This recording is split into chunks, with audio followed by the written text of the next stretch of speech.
ഒരു YouTuber direct ചെയ്ത പടം. 8 കോടി ഇറക്കിയിട്ട് 2000 കോടി അടിച്ചു.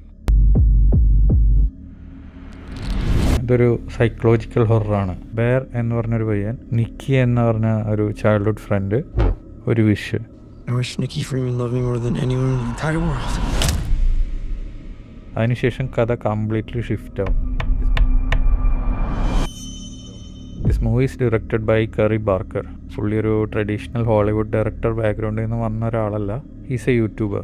ചാനലിൻ്റെ പേര് that's a bad idea. Initially ഒരു സ്കെച്ച് കോമഡി വീഡിയോസ് ചെയ്തു, പിന്നെ gradually horror short films. Writing പഠിച്ചു, എഡിറ്റിംഗ് പഠിച്ചു, സൗണ്ട് ഡിസൈൻ പഠിച്ചു, അറ്റൻഷൻ എങ്ങനെ ഹോൾഡ് ചെയ്യാമെന്ന് പഠിച്ചു. യൂട്യൂബിനൊരു ഫിലിം സ്കൂളാക്കി. അതിൻ്റെ റിസൾട്ടാണ് ഒബ്സഷൻ. ചില എക്സ്പ്രഷൻസ് ഉണ്ട്, ചില ചിരിയൊക്കെ ഉണ്ട്. അത് ഭയങ്കര ഹോണ്ടിങ് ആണ്. ഒബ്സഷനെ ഒരു സ്പെഷ്യലാക്കുന്നത് അതിൻ്റെ ഗോർ വിഷ്വൽസ് ഒന്നുമല്ല. ആക്ച്വലി ഗോർ ഉണ്ട്, പക്ഷെ അതല്ല അതിൻ്റെ മെയിൻ പോയിൻ്റ്. എല്ലാ സീനിലും ഒരു അൺകംഫർട്ടബിൾ ഫീലിംഗ് ഉണ്ട്. പടം കണ്ടു കഴിഞ്ഞാൽ പേടിക്കുന്നതിനേക്കാൾ കൂടുതൽ അത് നിങ്ങളെ ഡിസ്റ്റർബ് ചെയ്യും. അതായത് ക്ലൈമാക്സിൻ്റെ അടുത്തൊരു ഇൻറ്റൻസ് സീനുണ്ട്. പെട്ടെന്ന് നിക്കി ഇങ്ങനെ ബാക്കിലോട്ട് ഓടുന്നൊരു ഷോട്ട് വരും. ദേ ജസ്റ്റ് റിവേഴ്സ് ദ വീഡിയോ. ആ excite moment with the sound design, പിന്നെ ബെയറിൻ്റെ റിയാക്ഷൻ കാണുമ്പോൾ നമ്മുടെ കിളി പോകും. ഒരു സിമ്പിൾ ട്രിക്ക്.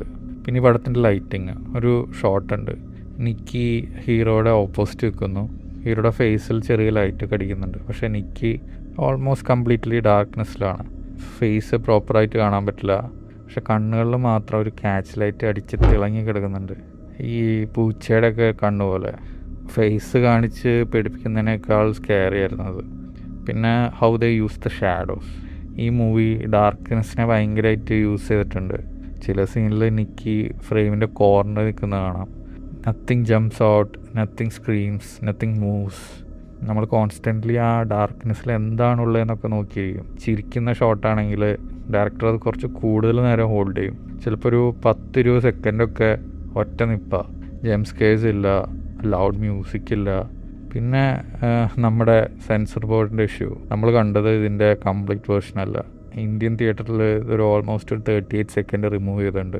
ഈവൺ ഈ മൂവി എ സർട്ടിഫിക്കറ്റ് ആയിട്ട് പോലും ഒരു വയലൻസ് സീക്വൻസ് കട്ട് ചെയ്തിട്ടുണ്ട്. പിന്നെ ക്ലൈമാക്സിൻ്റെ ഭാഗത്തൊരു മേജർ ജംപ് കട്ടുണ്ട്.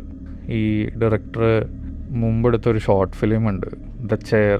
ഒരു 22 മിനിറ്റേ ഉള്ളൂ. ഹൊറർ കമ്മ്യൂണിറ്റിയിൽ വലിയ അപ്രിസിയേഷൻ കിട്ടിയ ഒരു ഷോർട്ട് ഫിലിമാണ്.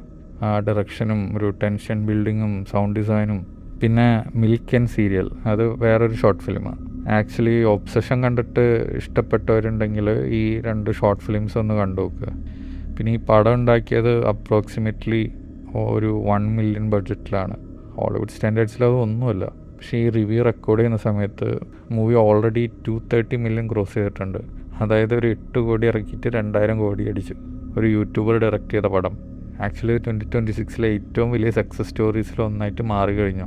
ചെറിയ ക്രൂ ആണ്. സ്ക്രിപ്റ്റ് വളരെ സ്മാർട്ടായിട്ടാണ് ചെയ്തേക്കുന്നത്. എല്ലാം വളരെ മാനേജബിൾ ആയിട്ടുള്ള ലൊക്കേഷൻസ്. ഒരു വീട്, ഒരു മ്യൂസിക് സ്റ്റോർ, ഒരു കാറ്, ഒരു റെസ്റ്റോറൻറ്റ്, പിന്നെ ഒരു ഫ്രണ്ടിൻ്റെ വീട്. ഇത്രേ ഉള്ളൂ. ഓൾ മൂവി റഫ്ലി ഒരു 1 മന്ത് കൊണ്ട് ഷൂട്ട് ചെയ്തു. പിന്നെ ഈ പടത്തിൽ ഇതിൻ്റെ ഡയറക്ടർ ചെറുതായിട്ട് ഒന്ന് മുഖം കാണിക്കുന്നുണ്ട്. മൂവി തുടങ്ങുമ്പോൾ നിക്കി ഒരു ഹോംലെസ് മാനിന് ക്യാഷ് കൊടുക്കുന്നൊരു സീനുണ്ട്. ആ ഹോംലെസ് ഗൈ ആയിട്ട് കറി വാർക്കർ തന്നെയായിരുന്നു. പുള്ളി അവിടെ ഇരുന്നിട്ടാണ് ആക്ഷനും കട്ടൊക്കെ വിളിക്കുന്നത്. പിന്നെ ഈ പടത്തിൻ്റെ മാർക്കറ്റിംഗ് ക്യാമ്പയിൻ ഭയങ്കര ഇമ്പ്രസീവ് ആയിരുന്നു. അതായത് നിക്കി ബെയറിന് അയക്കുന്ന മെസ്സേജസാണ് അതിൽ കാണിക്കുന്നത്. ഫസ്റ്റ് ഡേ കണ്ടപ്പോൾ നോർമലായിട്ടുള്ളൊരു ടെക്സ്റ്റ് മെസ്സേജ്, പിന്നെ ടെക്സ്റ്റ് മീ എന്ന് പറഞ്ഞിട്ട് ഒരു നമ്പറും കാണാം. പിന്നെ നെക്സ്റ്റ് ഡേ ബിൽ ബോർഡ് മാറി, മെസ്സേജസ് കുറച്ചും കൂടി ഇൻറ്റൻസായി. പിന്നെ നെക്സ്റ്റ് ഡേ കുറച്ചും കൂടി ഡിസ്റ്റർബിങ് ആയി. പിന്നെ ആ നമ്പറിലോട്ട് അങ്ങനെ നിങ്ങൾ ടെക്സ്റ്റ് അയച്ചിട്ടുണ്ടെങ്കിൽ നിക്കി നിങ്ങൾക്ക് റിപ്ലൈ ചെയ്യും. ഈ മൂവിയിൽ കാണുന്ന പോലെ പൊസസീവ് മെസ്സേജസ്, ക്രീപ്പി മെസ്സേജസ്. അത് ഭയങ്കര ക്ലെവർ മാർക്കറ്റിംഗ് ആയിരുന്നു. സോ ഓവറോൾ പറഞ്ഞാൽ ഒബ്സഷൻ എനിക്ക് ഭയങ്കരമായിട്ട് വർക്കായി. സ്കാരിയസ്റ്റ് ഹൊറർ മൂവി ആണോ? അല്ല. എല്ലാവർക്കും വർക്കാവോ? Maybe not.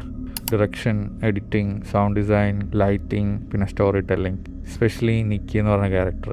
ചില ഷോർട്സ് ഇപ്പോഴും എൻ്റെ തലയിലുണ്ട്. ഷാഡോയിൽ നിൽക്കുന്ന ആ ഒരു ക്രീപ്പി ആയിട്ടുള്ള ചിരിയൊക്കെ. സിമ്പിളായിട്ടുള്ള വിഷ്വൽസാണ്. ഒരു മാസീവ് ബഡ്ജറ്റും ഇല്ല. നിങ്ങളൊരു ടിപ്പിക്കൽ ഹൊറർ മൂവി പ്രതീക്ഷിച്ചാണ് പോകുന്നതെങ്കിൽ മേ ബി ഇത് നിങ്ങൾക്ക് വേണ്ടിയിട്ടുള്ള പടമല്ല. പക്ഷേ സൈക്കോളജിക്കൽ ഹൊറർ ഇഷ്ടമാണെങ്കിൽ, സ്ലോലി നിങ്ങളുടെ തലയിൽ കയറിയിരിക്കുന്ന സിനിമ ഇഷ്ടമാണെങ്കിൽ തിയേറ്ററിൽ തന്നെ കാണണം. My rating is 8.5 out of 10. See in the next video.